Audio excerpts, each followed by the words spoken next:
guys, Ryan Fowler here with Tim and Jordan, the Inner Game Group, MindChrysalis Live. We have a very interesting one today. We should cover this topic more because it's a very, very important topic, how millions of men are lonely. I used to be one of those lonely men who was struggling, suffering. Having overcome that with what we do is why I have a show now to help others. So very important topic today. But before we dive into that, and it's HealthyGamerGG, he's being interviewed, psychiatrist, former monk. He was, very popular channel on YouTube, over 2 million subscribers. He dropped some very, very good facts today, but we're going to provide solutions after he goes through the issues, the problem that many men are facing today. But before we dive into that, Jordan and Tim, welcome to the show. Tim, introduce yourself, then Jordan. Yep, I'm Tim Costello with clearthattrauma.com and many other things. And I really like today's topic because personally, I have seen Ryan go from that lonely man to the stud he is today. And it was a tremendous transformation, and which caused me to get interested and become a certified hypnotherapist and follow his training and modalities to complete what we're completing now. Yeah, you knew me when I was depressed and struggling.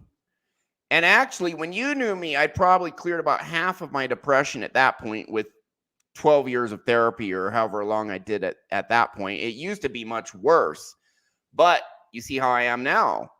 Big difference. And we were just talking to your wife because we did a session for her, fixed her stuff. And now you have she tried to start 20, 30 businesses, could never start them. Yep. Now she has a business and you have a back order of 200 pens and you're making over 1,000 in sales a day or somewhere in that area. It's just taken off and it's just getting bigger and bigger and bigger, because we removed her limiting beliefs, her anxieties, her blocks, and now your wife is kicking ass too, and you're working to death trying to keep up with these orders. There's no doubt about it. All right, my man. So what we do, Tim does it, Jordan does it, I do it. We actually go in and we get your brain in a state where your neuroplasticity, your brain's ability to rewire itself, we enhance it.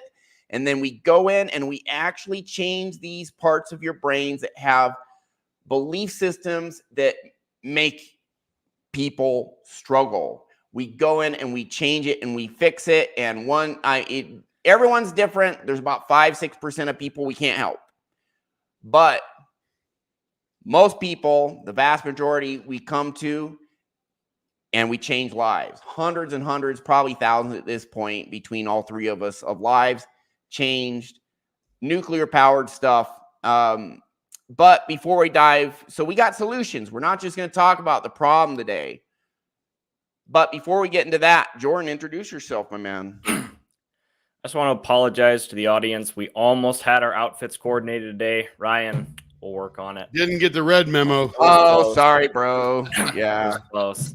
Anyway, I am Jordan Kurtz, jordankurtzhypnosis.com.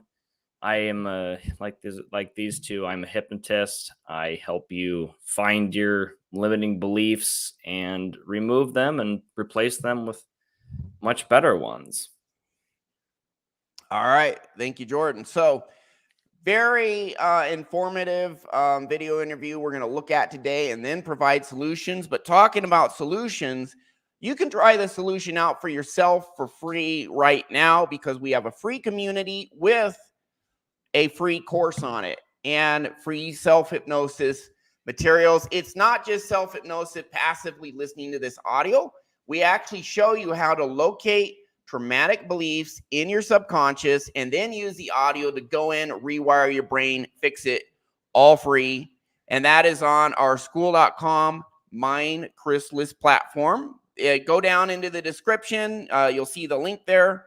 I'm going to show it to you right now. It's school.com/MindChrysalis/7138. Links in the description. But check this out. Oh, wait. I'm trying to share it and I'm not. Here we go.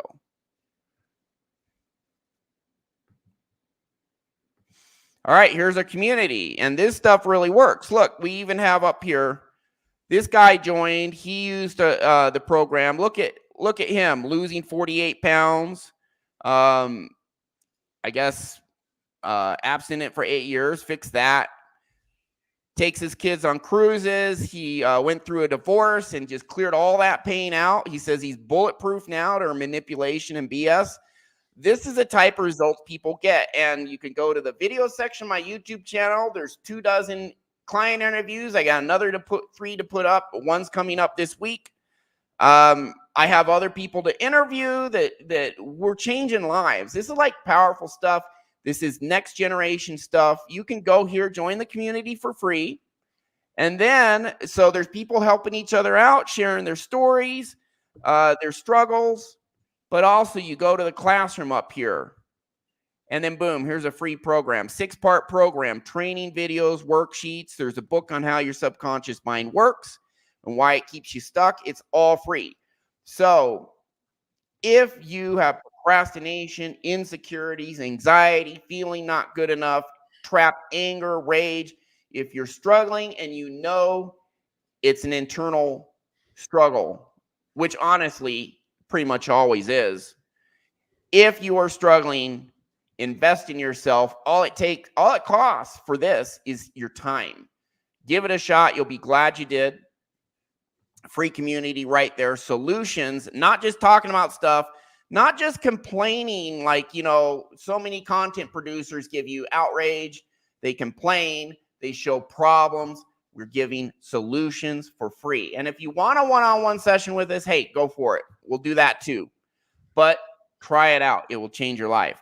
So now we're going to dive. Let me make a comment, Ryan, about that session there. So hypnosis is simply the paint that we use, as Ryan talks about. It can be oil, watercolor, all different kinds of painting mediums that you could use. We happen to use hypnosis because it is the most effective amongst all those modalities. A lot of people can actually do this themselves, as Ryan says, but some people need a hand holding through at least the first initial 1 or 2 times. After that, you're pretty much the big things are gone, and then you're able to now handle the smaller issues that pop up all by yourself through self-hypnosis. Yeah. And some people even fix big stuff on their own.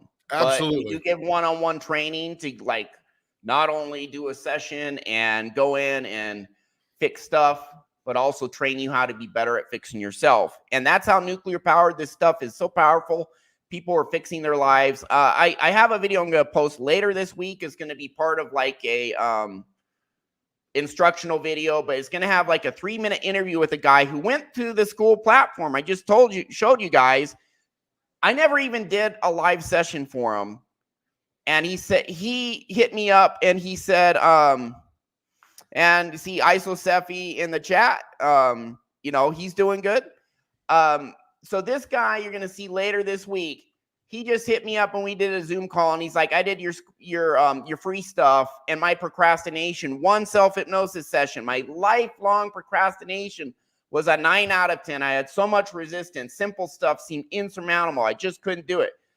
After 1 self-hypnosis session, your free stuff, my procrastination is now 3 out of 10. It's 80% down and it's permanently down.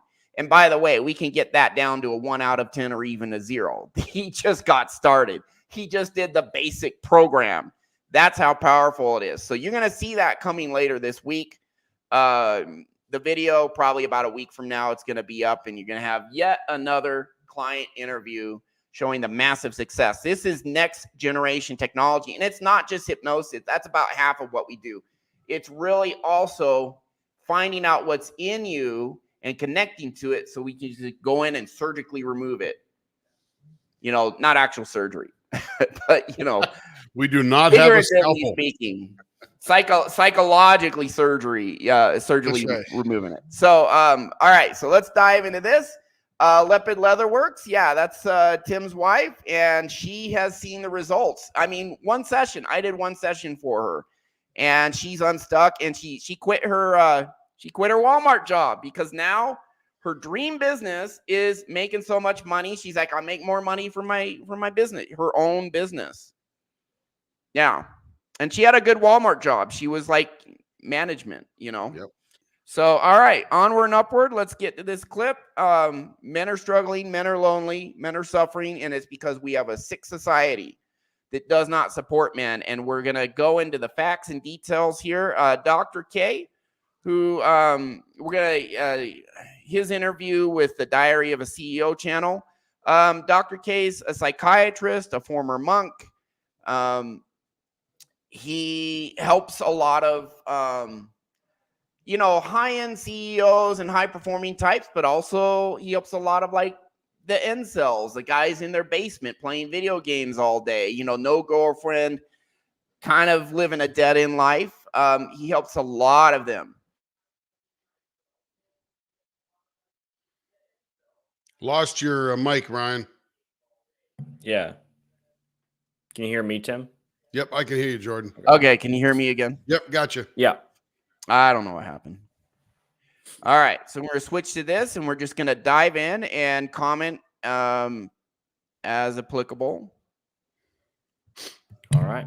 On why society produces like all these, not just incels, but just lonely, struggling men. 80% of suicides are men.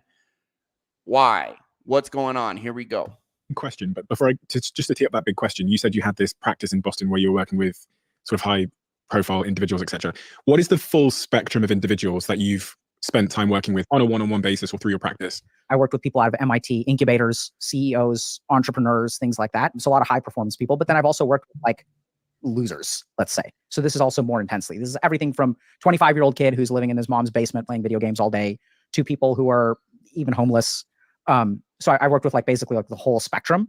And yeah. You used the word losers there. You did little air quotes for anyone that can't see you right now. I'm really interested when you talked about incels as well, whether the way society is and the way that we're heading in terms of clarity over what it is to be a man has had any impact on those people that you refer to as incels. Like because we now have this digital world that we can live our lives in as a distraction from the real world. And there's now more confusion than ever over what it is to be a man and the role of a man in a, and then we look at the stats around suicidality. And I think in Europe, the biggest killer of men under the age of 45 is themselves currently. Mm-hmm. Is the shifting idea of what it is to be a man having an impact on people's sense of self and their purpose? 100%. So there's a crisis that's going on in men. And people think that this is new, but I don't think it's new. It's always been there. So if you look at even 50, 60 years ago, 80% of suicides are still going to be men. So historically, men have been killing themselves for like 100 years and no one's been paying attention. We're just noticing now because the problem seems to be getting worse. So there's a couple of things that are really interesting to understand. So one is that if we look at what technology is doing to our brains, the first thing that it's doing is it is externalizing our attention. So if you look back, like let's say 1,000 years ago, as human beings, we spent a lot more time with ourselves. So let's say that you and I go out hunting. And then let's say you shoot an arrow at a deer and you miss. And then I shoot an arrow at a deer and I hit. So in this moment, I'm superior to you. And then we pick up the deer and we're carrying it back. And then we have about 2 or 3 hours to take that emotional insult and we kind of process it. We just give our mind space to process it, which it does automatically. Now, if you look at what happens in people's days, they don't actually have any time to process what happens to them because we are so constantly distracted by external things. So I don't know if you're like this, but I was in this point where I was idiotically efficient. So I would wake up in the morning and I would listen to a podcast while I'm like doing my exercise or whatever. And then even when I'm cooking, I'm listening to a lecture. And then like when I'm walking to the train, I have earbuds in and I'm listening to a lecture there on the train. All right, you want to stop there? It's funny how he said he was idiotically acknowledging that it's really not a good way. Oh, Ryan, you muted yourself on StreamYard. Did you hear what I said? Repeat it. Okay, so I just pointed out, and then you can go, Jordan. It's funny how he said he was idiotically efficient because work, boom, boom, boom, produce. It is not an ideal way to go. It leads to burnout. It causes all sorts of problems, or it certainly can. It causes it idiotic, rightfully so. But go ahead, Jordan. Well, my take on that is he's calling it idiotic because what he said before was if you don't ever slow down and have a chance to process without constant incoming stimulation, then that could lead to you burying certain feelings even more if you just constantly have a stream. I mean, I've certainly been in that position before that he's describing. I get up, I listen to a business podcast, and I brush my teeth. I, make eggs. I do that kind of stuff. But I see where but I think his point here is that constant stream of stimulation without ever taking a chance to just be with yourself and kind of self-reflect and think. I mean, I was doing that last night. I noticed, sometimes I'll get to this point where like, wow, I've been super busy. I just need to sit down and just kind of mull things over, but I think that's where he's alluding to with his. Yeah. So I think you're on the money. And the key about the idiotic statement was that his brain was wired to an efficient level to say, I need to do these things. And while I'm doing this thing, I might as well learn this other thing or gather this information, right? So his brain, before he realized what was going on, needed to be distracting because he didn't like being alone with himself.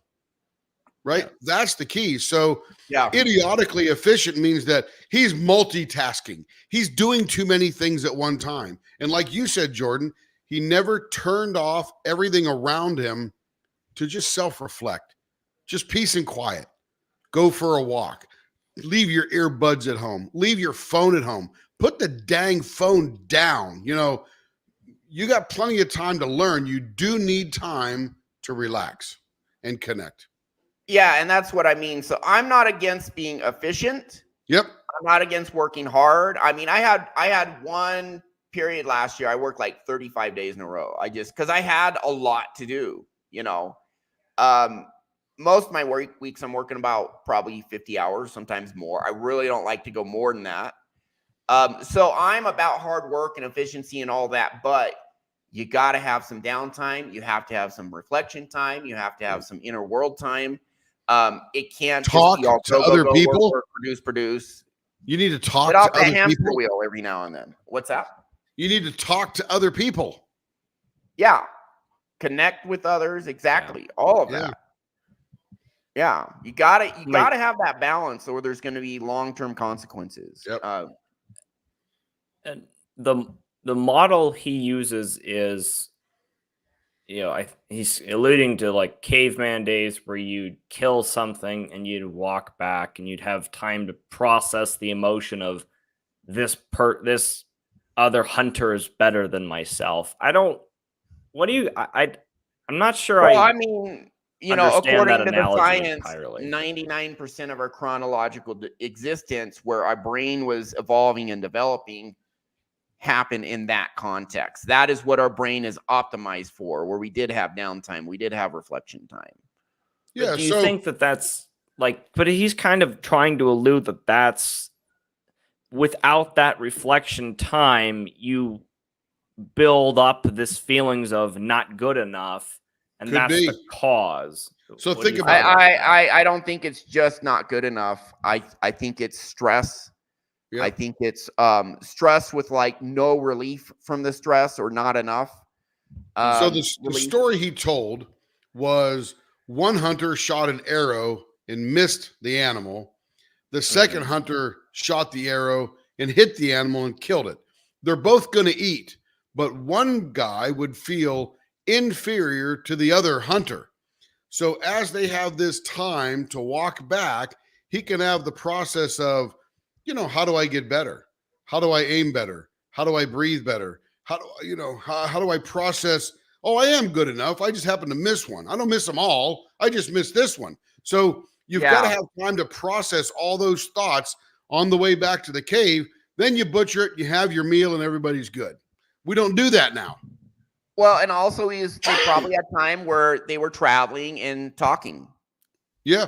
No, not the whole time, but from time to, and maybe his buddy kind of ribbed him a little, you know, or Yep. maybe his buddy was like, "Hey man, you'll get the next one. You know, remember 2 moons ago you got that big stag, so don't feel too bad." That's Or maybe right. he did tease him a little or rim him a little or just whatever, you know. But But they had nonetheless, that downtime.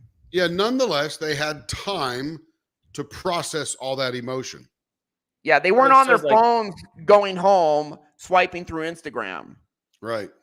you know. the other side of that could have been he spent 2 hours walking back thinking, "Ah, man, this guy's better than me. I suck." I They just could. don't. That be. model that he brings is They had time to it's process a though.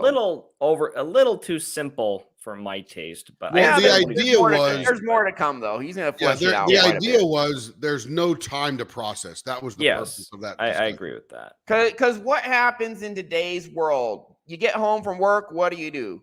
Video game. Oh, I'm gonna make food. I'm gonna do chores. Okay, now video game. Now let's TV. watch YouTube. Now let's do Instagram. Now let's watch TV. You know, and your brain is just constant stimulation. Right. You know, and that did not happen in the past. It wasn't. Right. That's not the environment our brain is optimized for. That it evolved for over millions of years. Or Hey, you know you know what's interesting is he said for about 100 years we've gone downhill. Do you know what started about 100 years ago? Radio broadcasting. Yep. Mm. Yeah. In the early 20s, the soap operas came on there, the crime shows, the mystery shows, all the way through the 50s. And then television took over for the next 40 years. And then the internet has taken over past that. So there has been this constant barrage of, and we'll get into it later, but what the male is supposed to be. Well, and he's going to Suppressing talk about feelings, being tough, all that kind of stuff. Yep. he's going to talk about later that this technology isn't necessarily bad, but humans need to know how to manage it properly. Correct. Completely We'll keep efficient. going. I didn't want to waste a single moment. I literally listen to the news in the shower. It's Right. So we don't want to waste time. And so if you really think about it, where's the attention of your mind? Your mind is pointed outside of you. And so then what happens is once we do not pay attention to ourselves, we lose sight of our internal signals. Literally in the same way that if you raise a child in a dark cave, the photoreceptors in their eyes won't develop. They will atrophy. So anything that the mind does not get access to will start to atrophy. If I don't practice Spanish, I'm going to forget Spanish. The brain is a very efficient organ. So as we externalize our attention, we lose sight of our internal signals. We don't know who we are anymore. And now if I don't know who I am, how do I figure out who I'm supposed to be? I pay attention to the outside. Where are the answers? They're on the outside. So this person is talking about masculinity. This person is talking about what it means to be a man. This person is talking about what it means to be a man. And now since I don't have any internal source of information, I'm trying to figure out what it means to be a man from the outside world. And this is when men get truly fucked. Because what it means to be a man, we are getting all kinds of mixed signals. So on the one hand, it means being physically fit. On the other hand, it means being a provider. On one hand, it means having sex with as many women as you can find. On the other hand, it means having sex with just one woman and being a really solid man and being a good father. And then there's also people telling us that being a man means that you're shit, right? That you're toxic, that your testosterone level makes. That's feminism. I wish it were not so. So But what is he describing? What is he describing right now through all of this? He's describing society. Types. Stimulation. He's explaining that the man has not been taught to understand their authentic self. Yeah, who So we really then are. they look outside themselves, and let me tell you, everybody and their brother has got some idea of what the man is supposed to be, and not all of them are correct. Yeah. I do think as men, self-control and discipline absolutely has a place. But at the same time, I was raised to believe that a lot of the aspects of who I was as a man and otherwise were wrong, bad, sinful, evil. Yep. Being raised in a, very, toxic, like overly, strictly, dysfunctionally religious home. Again, I'm not crapping on religion, but the way it's presented in my home was very shame-based, very rigid, overly strict. And I was taught that, hey, who I intrinsically am is bad. I have to be this other thing to be acceptable. And what I have learned is that the real me is the best part of me. Yeah. So, and we should embrace who we are as men. And when people are like, oh, I mean, this, when I hear these feminists talk about patriarchy, it's like, well, wait, patriarchy, that's all fathers. So you're saying all fathers are bad, which is basically all men, Yes. Correct. because that's part of who we are, is to become dads. Yep. And so it's funny that these feminists are in actuality sexist bigots, because Yep. they are taking an entire sex and saying you're all bad. How is that different from being racist? How is it? Nothing at all. And it is a cancer on our society that is hurting people. Now, I'm all for a woman embracing who she is as a woman and having the freedom to live her life the way she sees fit. I'm same for men. So, but unfortunately, we have a society that is so confused and backwards, because you hear all this preaching about tolerance and diversity and inclusion, but at the same time, our society is so hypocritical. And this is why what he's talking about right here. Now, again, I'm not talking about individuals. There are many good individuals in our society who don't embrace this crap, but society and the good Dr. K here is saying there are different, I guess, factions of belief within our society, saying a man should be this, a man should be this, a man should be this. So it's not just all, blanket. And hey, we'll be fair. There are women who identify as feminists, still really good people. So I'm not gonna I would never disparage all women as being, women, some feminists do that with the patriarchy. Really, feminism as an ideology, that's what it says. I would never say that about all women. I would never say that all feminists are bad people. I would never do that. We have to look people at, individually. But with that said, society's hypocritical, talking about DEI, diversity, equity, and inclusion, and then saying, oh, all you white males are privileged. Oh, as an attitude, that's an attitude that very large, powerful elements of society have, and it is absolutely sexist, it's bigoted, and it's hypocritical, and it's causing men to struggle. Anything, Jordan or Tim, before we move on? I think Dr. K's point is that there's, again, he goes back to that so much stimulation and stimulation from different ideas. This is, a man is this, a man should be this. No, they should be this, they should be this. And I think his point is that particularly maybe young men are being bombarded with different kinds of messages, and they don't have a chance to just focus on,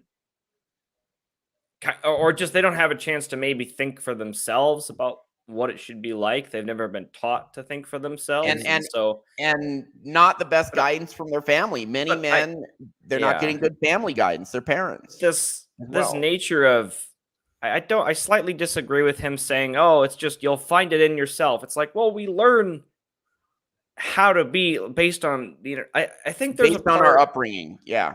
It's that's like true. I agree.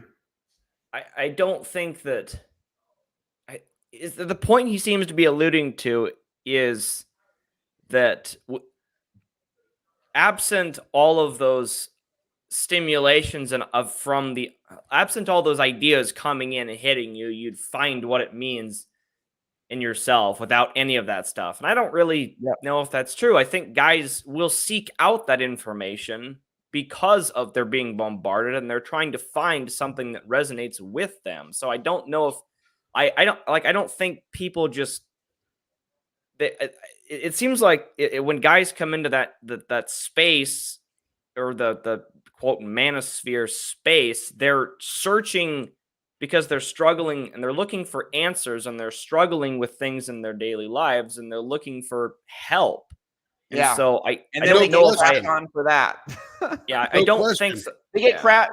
He's going to talk about it. He's going to talk about men being angry and he's going to talk about all of this. Yeah, if you are raised in a cesspool of toxic shame, you're going to get to a point in your life, 12, 13, 14, 15, 16, whatever it happens to be, that you're now going to be looking for places to belong.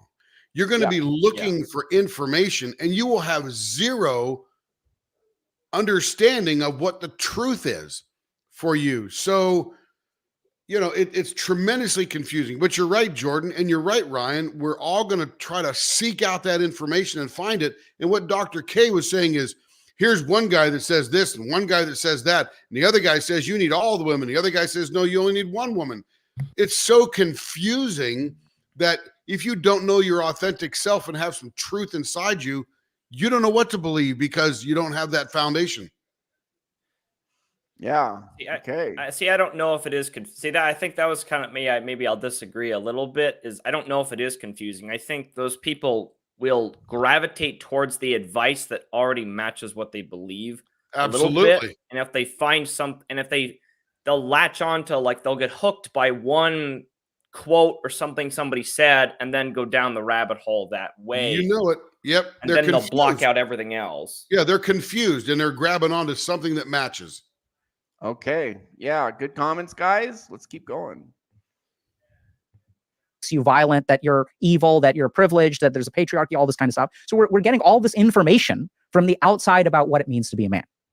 And so the other, like, there are all kinds of interesting ramifications of this. So men in today's society are not allowed to complain. So if you complain and you're a successful person or a privileged person, everyone is going to think you're arrogant. Everyone is going to think, oh my God, who's this fucking guy? This guy doesn't know what my life is like. How does he have any right to complain? And even your mind will tell you this. You'll look at these people and you'll be like, yeah, I don't have a right to complain. But now we need to stop for a second and think about what it does to your psychology when you as a human being are not allowed to articulate your suffering. I've worked with people who've grown up in abusive households where children will say to their parents, mommy, daddy, I'm hurting. And the parent smacks them across the face. How dare you? That was me. So lucky. You don't realize the sacrifices I make for you. Actually, it was more psychological. How dare you? Psychological shaming than being smacked. But same effect, honestly. It's traumatizing Worse to the child when they say, I am suffering, and no one listens. This is what we're doing to the generation of men. People are saying, I am suffering. For 100 years, men have been killing themselves. 80% of suicides are men. The most dangerous thing for a man under 45 is themselves. And let that sink in. Hey, you know what's funny? I just popped into my head when you said something, Ryan, is that, you know, you said you didn't get smacked physically, but you were smacked verbally and emotionally. Yeah, like several times a day. We have this little nursery rhyme that we all grew up with: sticks and stones may break my bones, but names will never hurt me. They can. They 100% wrong. Yeah. 100% we have people coming to us, men and women coming to us. Yep. The words have massively hurt them. I'm telling you. So sticks and stones may break your bones and you can get a cast and get fixed. But man, when they throw names at you and trauma and shame, it is tremendously devastating in the long run.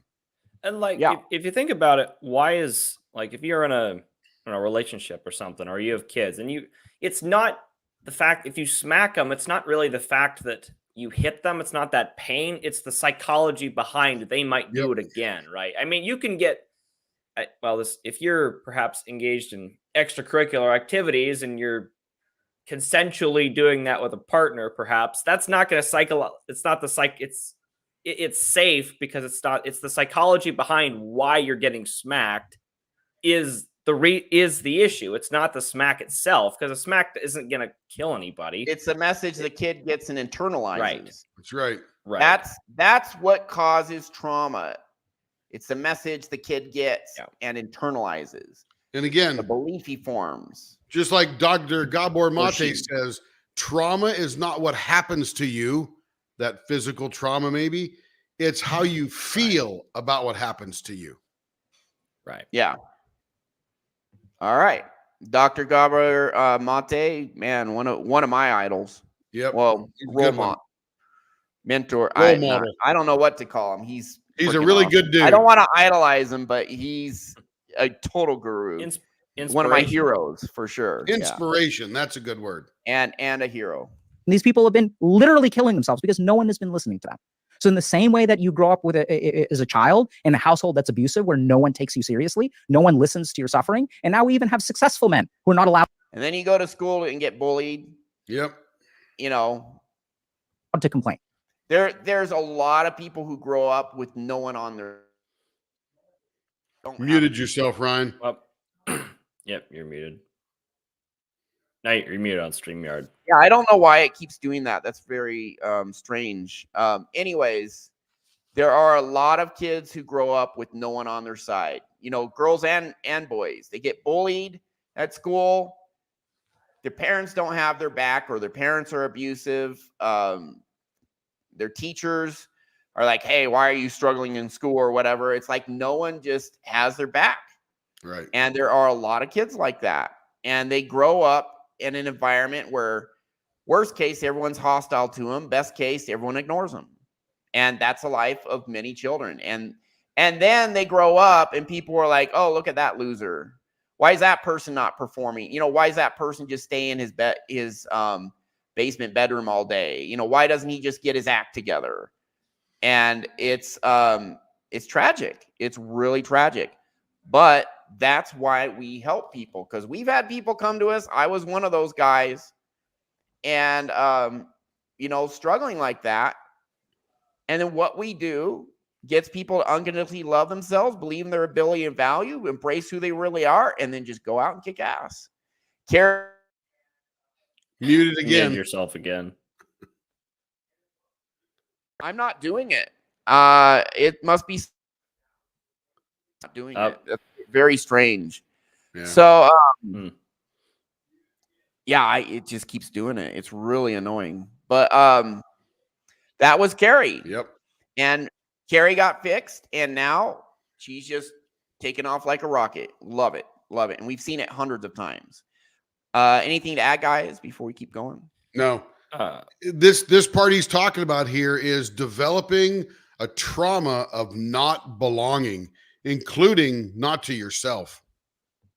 Yeah, I'll add on to that. It's when you're raised in the environment that those kids start to believe that their feelings aren't valid themselves. It's not just that they aren't good enough. It's that even having the feelings to begin with it's like how you feel shame for having feelings at all. My opinions are wrong. My opinions are bad. My opinions don't matter. My feelings are wrong, bad, or don't matter.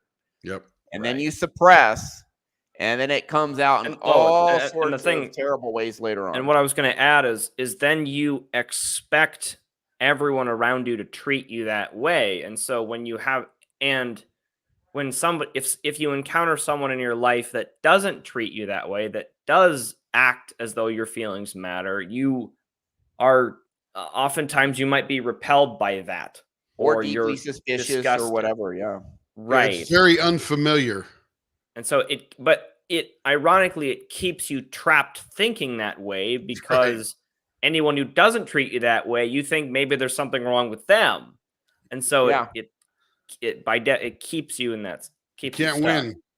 I know a guy literally told me that. I mean, I know several, but I'm thinking of one right now. He's like, anytime anyone complimented me or wanted to be my friend, he was like, "You're such a sucker. I pulled the wool over your eyes and actually convinced you that I'm a good person," because deep down he felt he wasn't, and he put up this mask to be accepted. But when people compliment him, he's like, they're not complimenting the real me. They're complimenting my mask. They're complimenting me, deceiving them, getting suckered into believing I'm actually decent. The bit where it was like, any club that would have me as a member, I wouldn't want to be part of. That's right. You know? Yeah. Which, I mean, like, that's I mean, that's not a very healthy mindset. It's just no, man. I mean, it's a personal hell. The person that originated that statement actually said it as a joke, but deep down, that's how they feel. Yeah. Who said that? I know. It's sad. It's sad, and it doesn't need to be that way. You can fix that. We'll keep going. Here we go. So the psychological impact is the same. Anytime you have a human being who is suffering in some way and they cannot find connection with another human being, they cannot find compassion with another human being, that person is going to feel isolated. And if you look at the statistics on suicide, it's very interesting. So the number one thing that correlates with male suicide is not depression. And this is super scary. There's one study I saw recently that suggests that 50% of men who kill themselves have no history or evidence of mental illness. And this, I believe the statistic in my clinical practice because I know what depression looks like. I know what bipolar disorder looks like. And half the men that I've worked with, at least, are not actually mentally ill. See, mental illness means a pathology of the mind, which means that the mind is malfunctioning. Most of the suicidal men that I work with, their mind isn't malfunctioning. They genuinely have a life that is no longer worth living. They're looking at things and objectively realizing that there's no way out of the situation. So they turn to suicide.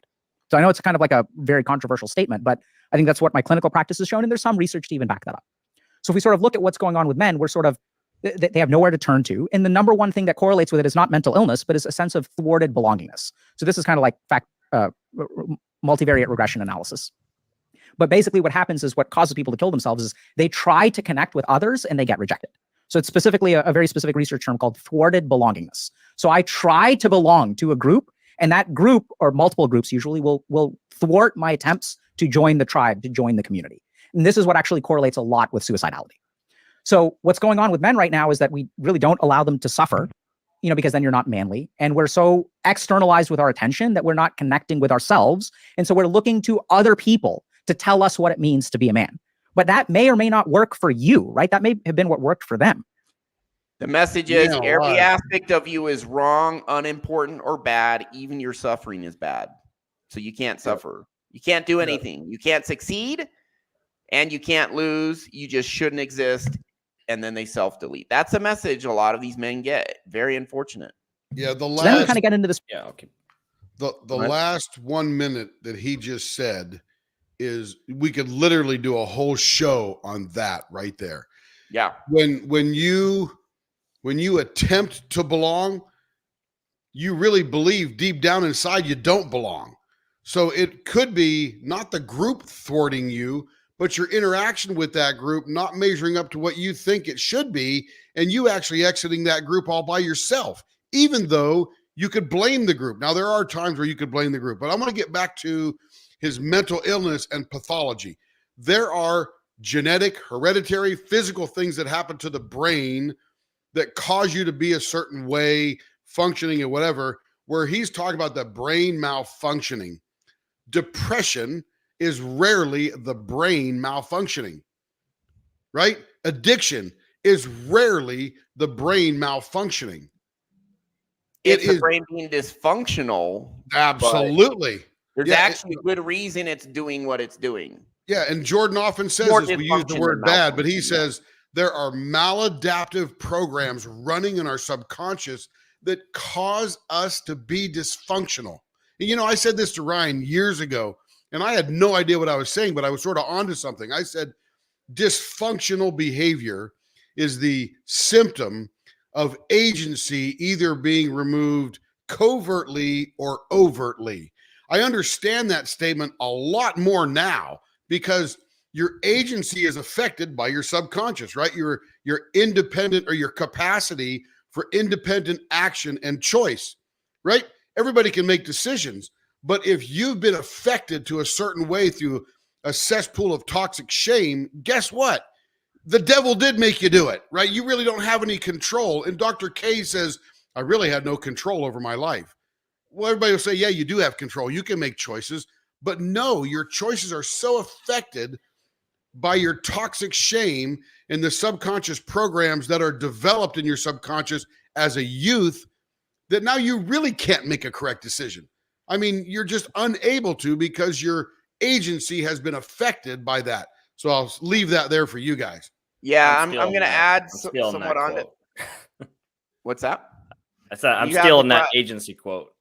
Yeah, and here's the Groucho Marx. Groucho Marx said that about the club.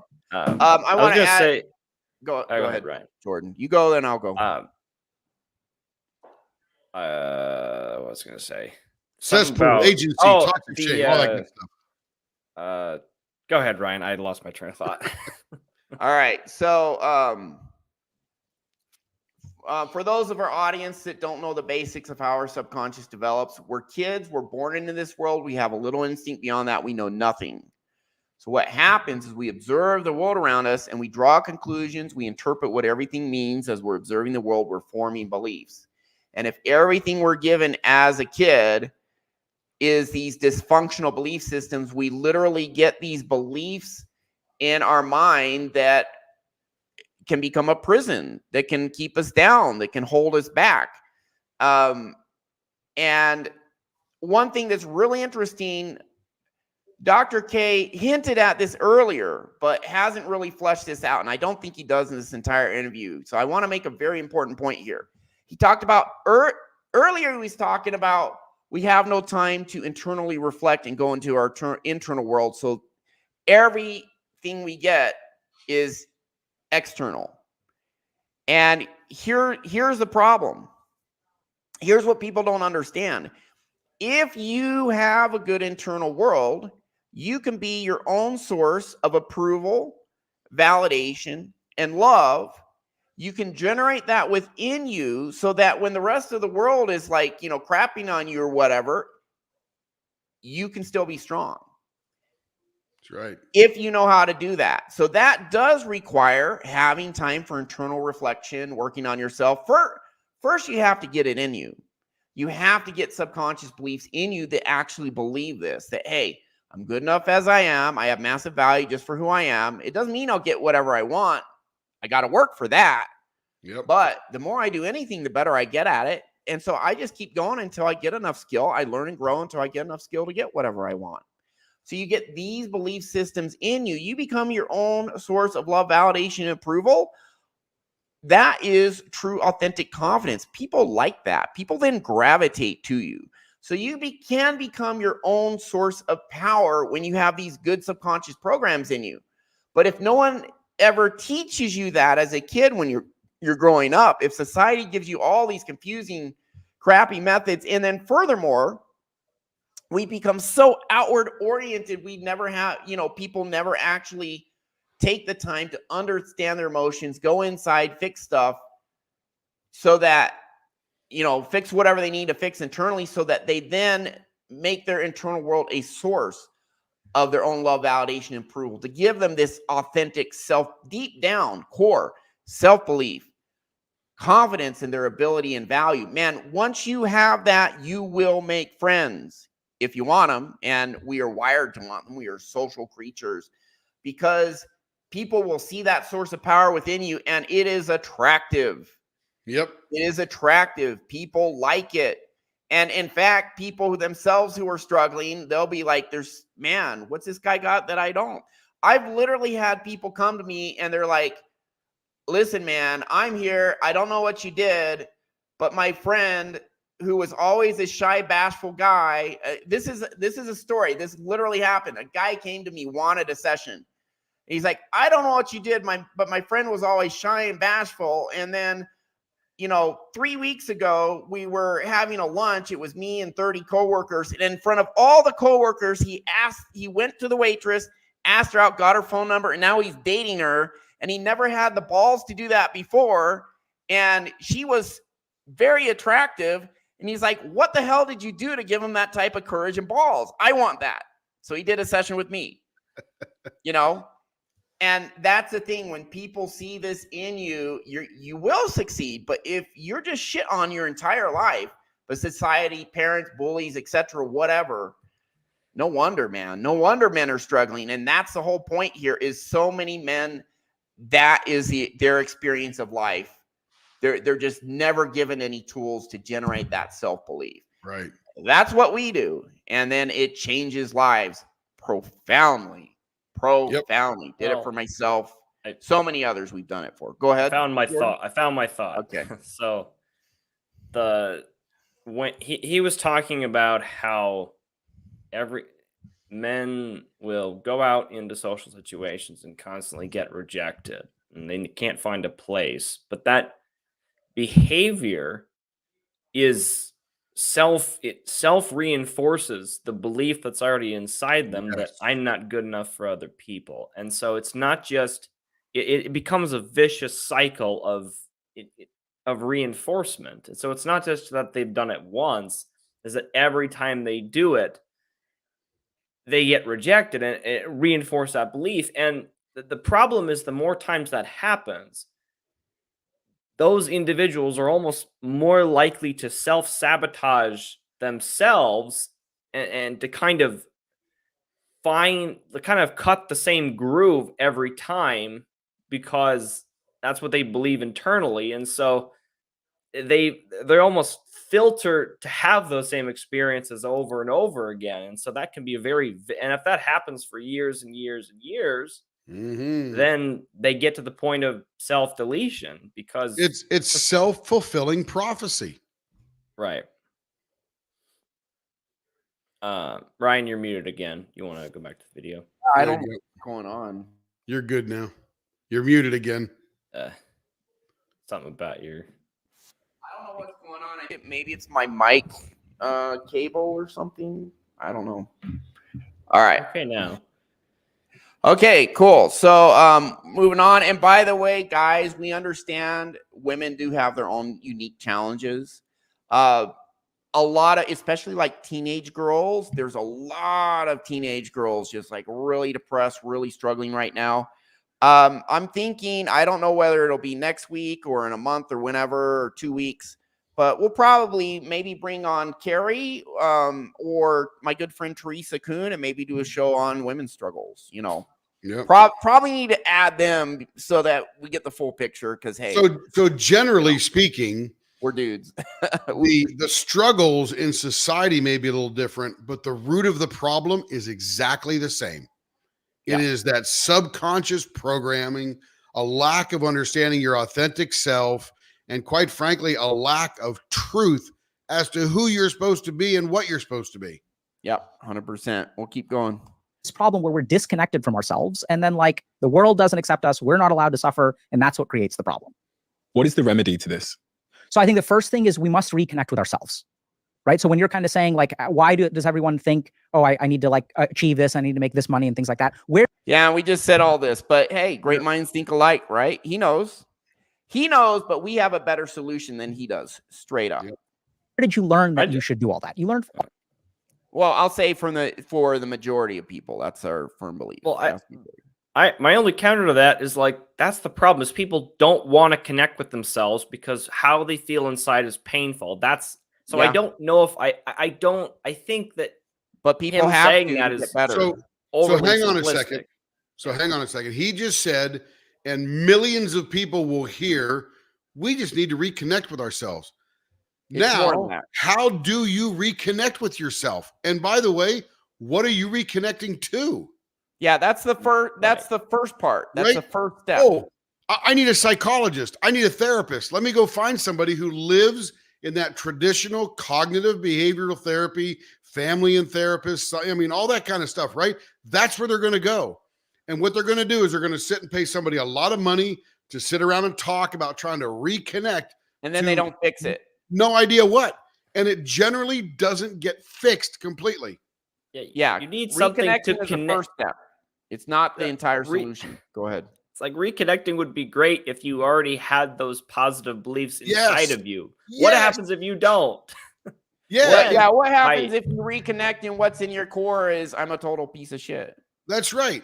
If you're going to reconnect to that, what good does that do? So, like Ryan's saying, and fix. They need to go, because you know what? I believe cognitive behavioral therapy from a marriage and family therapist, et cetera, will be 100% more effective when, like Jordan's point is, that you now connect to your authentic self. But you got to get there. And the only way to do that is to remove those programs, like Ryan said, that are telling you you're a piece of crap. Yeah, now this is a very interesting comment by Nigel. And he says, Dr. K has a video on calming the mind and putting in suggestions. I don't know why he doesn't use that. So here's the thing, that this is about 2/3 of the solution. Yep. It's okay. Reconnecting yourself. That's the first step. The second step is removing bad subconscious programs. The third step is then putting in good suggestions. Yep. So he's talking about step 1 and 3. Now, Dr. Andrew Huberman, Stanford neuroscientist. Again, I'm a big fan of Dr. Andrew Huberman. We did, was it 1-2 weeks ago? We did, I think 2 weeks ago on neuroplasticity and the specific things you need to do to change your brain.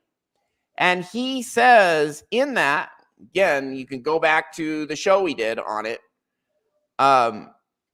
He says, you can't just put new stuff in. You need to remove the old stuff and then put new stuff in. He said that as a specific step as a neuroscientist doing all this research as to what actually works. You have all these scientific experiments and data. He says you can't just add more stuff in.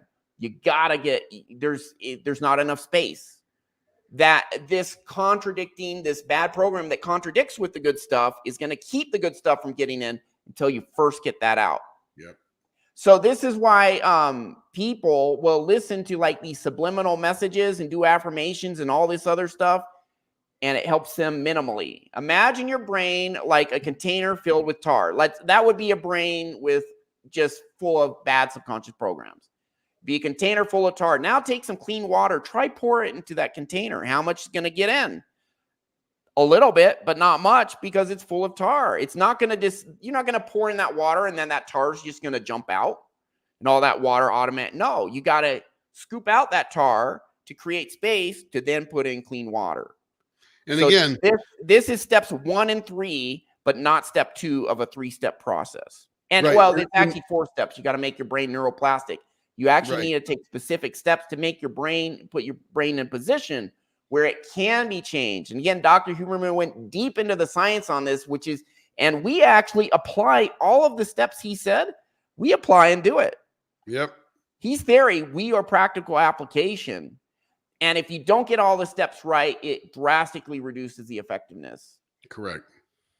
I don't think that people who struggle with this language of just reconnect with who you are, I don't find that the people I work with really resonate with that kind of language and messaging. And But it sounds good. It does sound good. But it's also not very helpful. It's part of Yeah. It's part of the solution. It's just not the whole thing. Yep.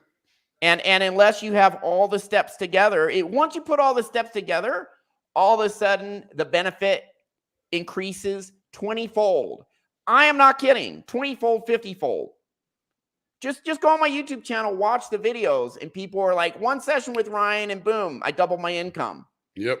Or just other crazy stuff. I lost 50 pounds. I've been struggling my whole life. And not just one benefit, but every aspect of their life seems to be getting better.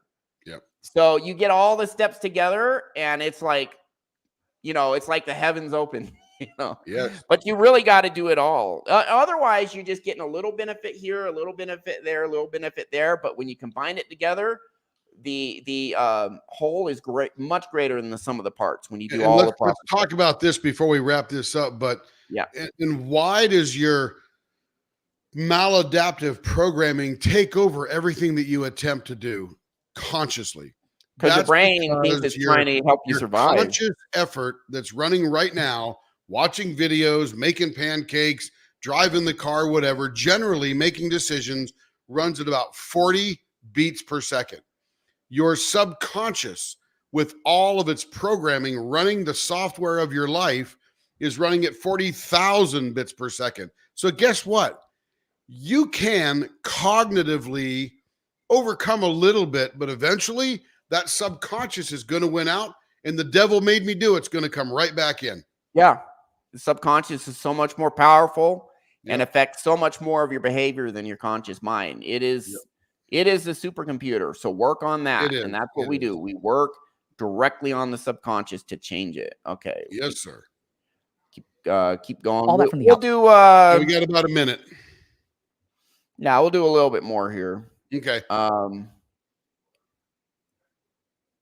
Yeah, we'll try and get to the 25-minute mark. So cool.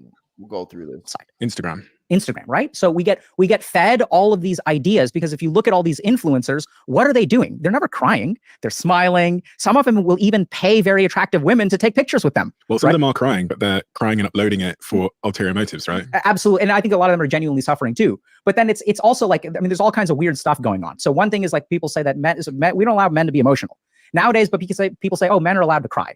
So this is something that I experienced even in my marriage where we allow men to cry, but we don't allow men to be angry. But why is it are men no longer allowed to be angry? Just think about it for a second. So anger is just a completely normal emotion, right? But if I'm in a situation where I'm in an argument with my wife and I feel emotion A and I express emotion A, and she feels emotion B and she expresses emotion B. These two things should be equal, right? We as both human beings get to express what we feel. Now, in the case of me expressing anger and her expressing sadness, she's crying and I'm yelling. Suddenly I become a villain. It's so interesting. I saw a viral tweet yesterday. It was someone Googling, my wife is yelling at me, what should I do? And then my husband is yelling at me, what should I do? When they Googled, my husband is yelling at me, what should I do?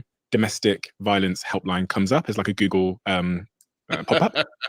Yelling is not domestic violence. Now, Right. it can be damaging. Yep. You know, if you're yelling and calling her names, or, you know, you can be verbally abusive. But honestly, again, I'm not saying this is all women across the board, but many women intentionally provoke men to anger. They want the man to get angry. And so that the woman can now play the victim, and now the woman has power. You know, there are women who intentionally do that, and it's not uncommon. Or some reaction is better than no reaction. Yeah, that too. Yeah. Let her finish that bit, because I feel like that's when you Google my wife is yelling at me, what should I do? Nothing comes up. Yeah. Because obviously, as you said, in the case of villainization, I know that most domestic violence comes from men, but it's interesting that we see the emotion, we interpret the emotions entirely differently because of that. Absolutely, right? So we as a society will say like, oh, men need to be in touch with their emotions, but not anger. And then this is what really screws men, because as men, we are socialized and conditioned to only feel anger. This is the only emotion you're allowed to feel as a man growing up. And this is the one emotion that gets demonized when you're older. So I'll give you a simple example. So like I used to get bullied a lot, right? So when I get bullied in school, like what am I supposed to do, Stephen? In school, well, it depends if you can fight back. Absolutely, right? It's fighting back. Like you didn't say talk to the teacher. You didn't say ask for help. You didn't say cry about it, because if I cry about it, what's going to happen, Stephen? You're going to get bullied more. Absolutely. So we turn every emotion. So men experience anger as something called an umbrella emotion. We literally suppress and are conditioned to suppress all other emotions except for anger. And then if you talk to men about their experience of life, anger is always the first thing that comes out of their mouth. Someone breaks up with you. How do you feel about it? Do you feel ashamed? No, that's not what we say. I feel pissed off. How could she do this to me? And then we vent that anger on the internet, and then this turns into misogyny, right? And then we get demonized for it. And it's not that there isn't, we should be harshly judged if we act on those kinds of emotions. I'm not saying that that's the case. But what we also need to consider is that the men who are saying these kinds of toxic things are saying that for a reason. This is because of their upbringing. They're saying it for a good reason. This is because of the world that they lived in, right? So we're conditioned to only experience anger. Even sadness gets turned into anger. Shame gets turned into anger. Fear gets turned into anger, right? So if I'm afraid of something happening, what do I need? I need to man up, get angry, right? Like, let's go, son, let's go. This is the emotion that we tap into to overcome fear. So we don't feel any of those other emotions, and we're left only feeling anger. At the very heart of aggression, I had some. Okay, so that's a good stopping point. Any final comments? There's definitely some stuff to comment on here. Mike, welcome to the show, my man. Hey, Mike. Any comments? No, this could be a whole other hour. Yeah. I mean, literally, there's trapped anger is so one of the there. 5 traumas. We deal with that all the time too. Yep. I find that many critics of perhaps, I don't want to make this all about men's issues, but well, today it is. So well, we mentioned women. Hey, women, we know you have unique issues too, and like I said, we'll try to bring a couple women on the show and do a women's issues, because we know women have very significant struggles today as well. I will give Dr. K the benefit of the doubt and say his point is, I'll give him the benefit of the doubt and say, okay, he's saying basically it's like men are getting angry, but like that's the emotion that they've been trained to feel. And so, because you might be able to take this and say, okay, well, it's wrong to feel anger, but at least Dr. K is starting to say, well, they're filtering all their emotions into anger, and we should at least look at why that is. But there's still this kind of, we have to look at, it's like, so I'm trying to avoid going if there's a correct way to feel. That's kind of what I'm trying to avoid. So when a guy gets rejected by a woman, that generally hurts because they were rejected by their mother, right? If in reality you had your true authentic self and it wasn't working out with that woman and she breaks up with you, you'd generally say, whew, thank goodness. Let's get on to the next one. Well, I gotta tell you, here's how my internal world is different because of going in, changing my subconscious with these methods. I used to maybe have a woman, tons of approach anxiety, but I'd approach a woman, and if she friend zones me or whatever, be devastated. Or I go on a date, I get a first date, and then she ghosts me, or she flakes and cancels a date. Every time that would happen, even like online, writing a girl online and haven't dated her yet, and then I don't hear from her again. Devastated, just devastated, because for me, it was like, here's a woman rejecting me. It means I'm not good enough. It means I'm a loser. I'm unattractive, etc. Devastated. Now, if a woman flakes on me, can't make the date or whatever, I actually feel, you got to listen to the whole thing, I feel relief. That's it. Now, why do I feel relief? Well, Lost your camera. Oops. Here's the thing is, I wanted to go on the date with that woman, of course. And so I'm happy to go on the date with her. But now I got the whole night free. It's like, oh, great. I can get caught up on work, or I can just chill out, or, get a pizza, talk to a friend, whatever. Good I have all riddance. the cool stuff I can do. And good riddance. Yeah, and so I like, honestly, when a woman does that, I literally don't give a shit. I really don't, because I know it has nothing to do with me. That's right. I know this is stuff that some women just do.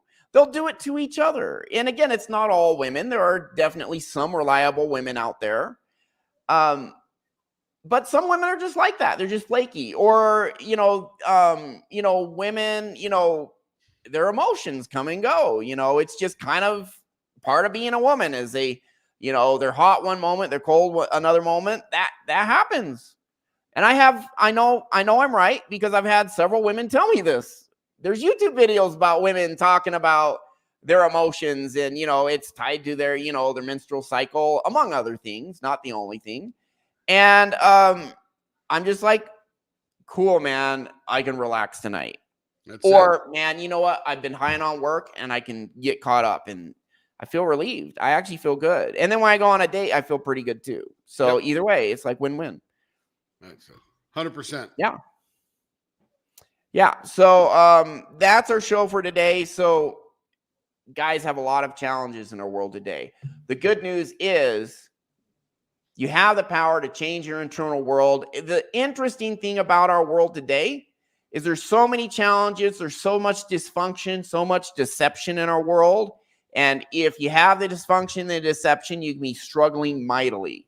I would never minimize that. But you actually have the power to get that out of you, get good beliefs in you. And then when you have that, the world's your oyster. You can travel all around the world. You can start a business. You can get married and have kids. I mean, there's so much opportunity in our world that once your internal world is right and you claim your power, you can have a great life you couldn't have 100 years ago. You can go out and do stuff you couldn't do 100 years ago. There's just so many amazing opportunities out there once you fix your internal world and claim your power.